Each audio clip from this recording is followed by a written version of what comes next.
Good morning students. मैं Mrs Sangeeta Jain Samant, associate professor of home science, government college Arai, Ajmer.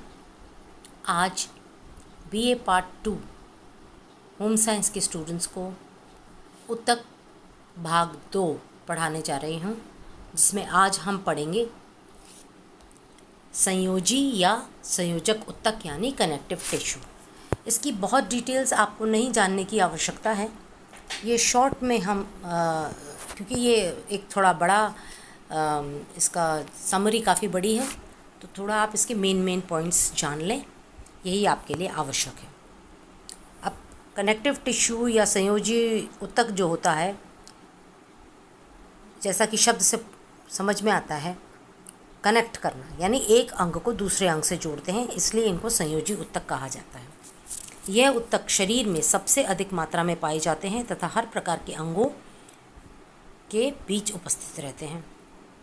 इस उत्तक में अंतरकोशिकीय, जो हमने पहले भी बात की थी, इंटरसेलुलर स्पेस बहुत अधिक मात्रा में होती है, जिसे आधारभूत पदार्थ ग्राउंड सब्सटेंस या मैट्रिक्स कहते हैं।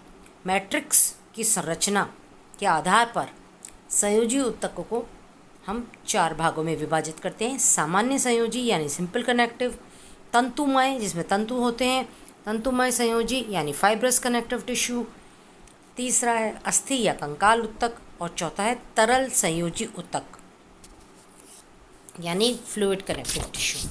पहले की बात करें, सामान्य संयोजी उत्तक। सामान्य मतलब सिंपल कनेक्टिव टिश्यू। इसमें मैट्रिक्स की मात्रा अधिक होती है। यह तरल अथवा अर्ध तरल के रूप में पाया जाता है, और इसके जो 4 प्रकार हैं सामान्य संयोजी के, वो हैं अंतरालीय संयोजी उत्तक यानी एरियोलर कनेक्टिव टिश्यू। दूसरा है वसामय या वसई उत्तक एडिपोज टिश्यू। तीसरा वर्णकी उत्तक यानी पिगमेंटेड टिश्यू, और चौथा है जालमय यानी रेटिकुलर टिश्यू। अगर आप इसके शब्द के साथ साथ अर्थ को जोड़ते चलेंगे तो आपके लिए ये बहुत समझने के लिए इजी हो जाएगा। चलिए, पहला वाला अंतरालीय संयोजी उत्तक कौन सा होता है? इस प्रकार का संयोजी उत्तक शरीर के सबसे विस्तृत भाग बनाता है। ये पतली झिल्लियों के रूप में एक अंग को दूसरे अंग से जोड़ता है, मांसपेशी की हड्डियों के साथ बंधता है। यह त्वचा को पेशियों से जोड़ता है। मांसपेशियों के बीच पाई जाने वाली झिल्लियाँ भी इसी उत्तक की बनी होती हैं। धमनियाँ, तंत्रिकाएँ, रक्तवाहिनियाँ इत्यादि भी इसी उत्तक से ढकी रहती हैं। इसमें भी 2 प्रकार के होते हैं, श्वेत कोलेजन तंतु और पीले इलास्टिक तंतु। तो ये अंतरालीय संयोजी उत्तक जो है आपका 2 प्रकार का है, श्वेत और पीला। इसकी डिटेल्स में हम नहीं जाएंगे, आप डायग्राम देखें। डायग्राम में आपको नज़र आएगा अंतरालीय संयोजी उत्तक। इसमें इंटरसेलुलर स्पेसेस मैट्रिक्स की जो संरचना है वह अधिक है, वह आपको नज़र आएगा। अब बात करते हैं इसमें दूसरी कैटेगरी यानी वसामय उत्तक या वसई उत्तक यानी एडिपोज टिश्यू। यह उत्तक आकार में बड़ा होता है। वे वसा पिंडों के रूप में त्वचा के नीचे, आंतों के चारों ओर और धमनियों के तंत्रिकाओं के बीच में पाया जाता है। इसकी रचना भी अंतरालीय संयोजी उत्तक के समान होती है, परंतु इसकी फाइब्रोब्लास्ट कोशिकाओं में वसा की बूंदें होती हैं, जैसा कि शब्द से समझ आता है। ये वसायुक्त फाइब्रोब्लास्ट ही वसा कोशिकाएं कहलाती हैं। वसामय उत्तक को शरीर का भोजन गृह कहा जाता है, क्योंकि ज़रूरत पड़ने पर इसी से ऊर्जा उत्पन्न होती है। यह शरीर के कई अंगों की चोटों व दबाव से रक्षा करता है। इसके अलावा ताप नियंत्रण करना, शरीर से ताप को बाहर नहीं निकलने देना इत्यादि कार्य भी करता है। आप चित्र देखें, चित्र में नज़र आ रहा है वसामय उत्तक। ठीक है, ये जिस तरह से जो इसकी संरचना है वो थोड़ी सी डिफरेंट है और उत्तकों से। चलिए अब तीसरे की बात करते हैं, पिगमेंटेड टिश्यू यानी वर्णिकी उत्तक यानी रंग से संबंधित। यह उत्तक अंतरालीय उत्तक का एक रूप है। इस उत्तक के मैट्रिक्स में विशेष प्रकार के वर्णक कोशिकाएं यानी पिगमेंट सेल्स पाए जाते हैं, जिसे क्रोमैटोफोर्स भी कहा जाता है क्योंकि ये रंग से संबंधित है। वर्णक कोशिकाएं बड़ी और शाखान्वित होती हैं, मतलब इनमें शाखाएं होती हैं। इनके कोशिका द्रव्य में कई सूक्ष्म वर्णक कणिकाएं पिगमेंट ग्रैन्यूल्स भी बिखरी होती हैं।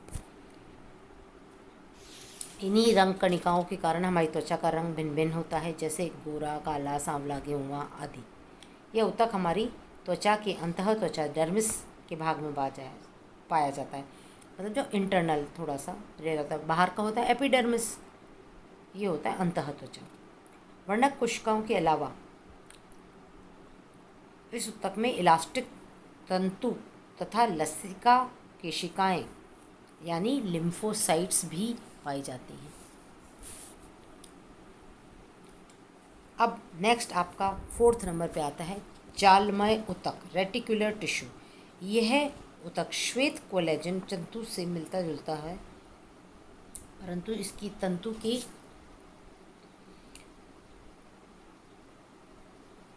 तंतु पतले और शाखादार होते हैं।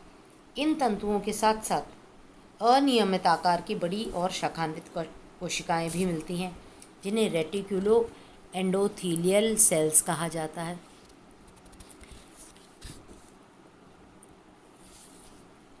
इन कोशिकाओं की शाखाएं आपस में मिलकर एक जाल सी संरचना करती हैं। स्प्लीन यानी प्लीहा, अस्थिमज्जा यानी बोन मैरो, लसिका ग्रंथि यानी लिम्फ ग्लैंड्स आदि इसी उत्तक से बने होते हैं, जालमय उत्तक से।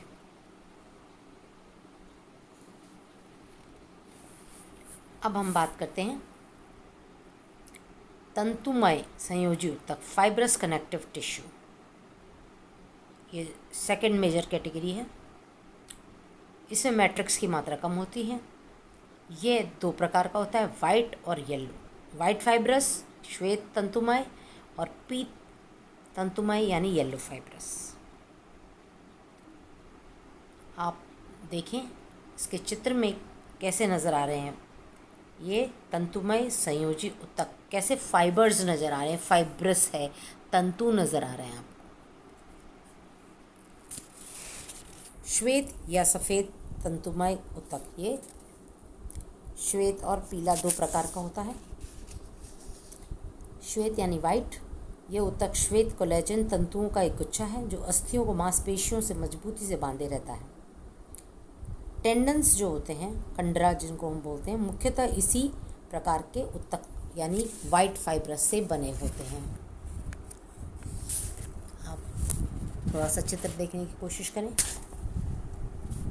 श्वेत तंतुक उत्तक का चित्र जो आपके सामने है, आप इसमें देखें। नेक्स्ट है आपका येलो फाइब्रस टिश्यू, पीत या पीले तंतुमय। पीले रंग के होते हैं, इलास्टिक तंतु धागेदार रूप में होते हैं। ये इलास्टिन नामक प्रोटीन के बने होते हैं, लचकदार होते हैं, हड्डियों को आपस में जोड़ने के काम आते हैं। वो हड्डियों से मांसपेशियों को जोड़ते हैं श्वेत वाले, और पीले वाले हड्डियों से हड्डियों को जोड़ते हैं। तो ये आपके होते हैं फाइब्रस टिश्यू, 2 प्रकार के, सफ़ेद और पीले, तंतुमय संयोजी उत्तक। अब नेक्स्ट वाला 3rd मेजर कैटेगरी है कंकाल उत्तक। कंकाल उत्तक यानी स्केलेटल टिश्यू, यह एक प्रकार का कनेक्टिव टिश्यू है। 2 प्रकार के होते हैं स्केलेटल टिश्यू या कंकाल उत्तक, उपास्थि और अस्थि। उपास्थि को हम कहते हैं कार्टिलेज और अस्थि को कहते हैं हम बोन। तो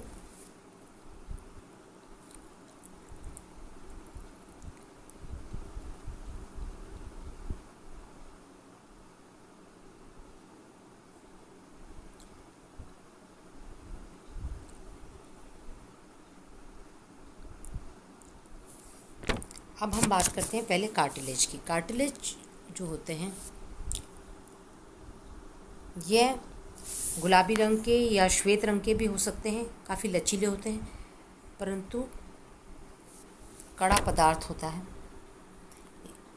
इसमें भी मैट्रिक्स होती है जो कॉन्ड्रिल नामक प्रोटीन की बनी हुई होती है।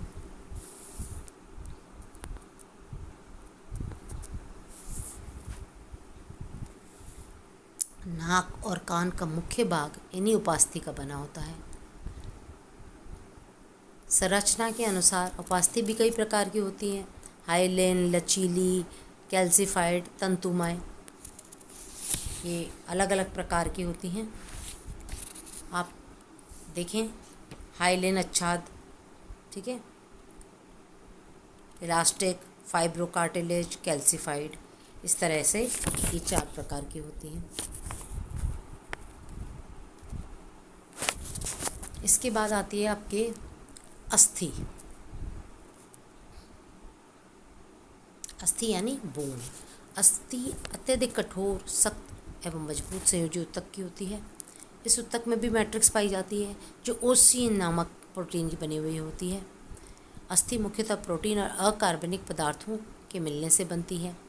अकार्बनिक लवण के रूप में मैग्नीशियम तथा कैल्शियम के कार्बोनेट एवं फॉस्फेट होते हैं।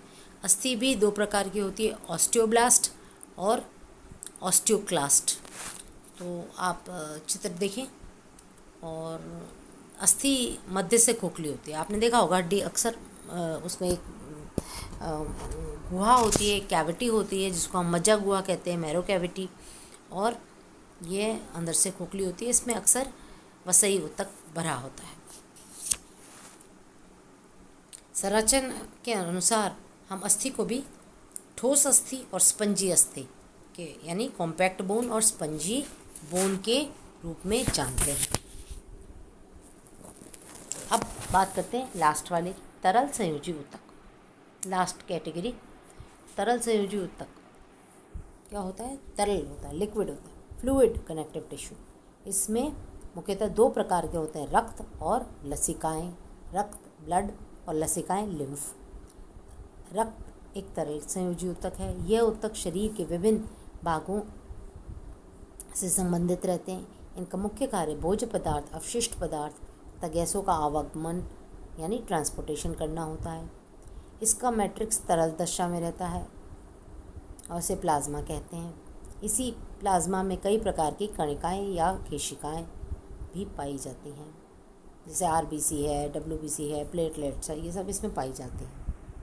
और दूसरा तरल संयोजी ऊतक है लसिका। लसिका यानी लिम्फ। यह एक रूपांतरित तरल ऊतक है, मॉडिफाइड फ्लूइड है। इसमें केवल लिम्फोसाइट्स या डब्ल्यूबीसी श्वेत रुधिर कोशिकाएं होती हैं और इसमें आरबीसी और प्लेटलेट्स बिल्कुल नहीं होती हैं।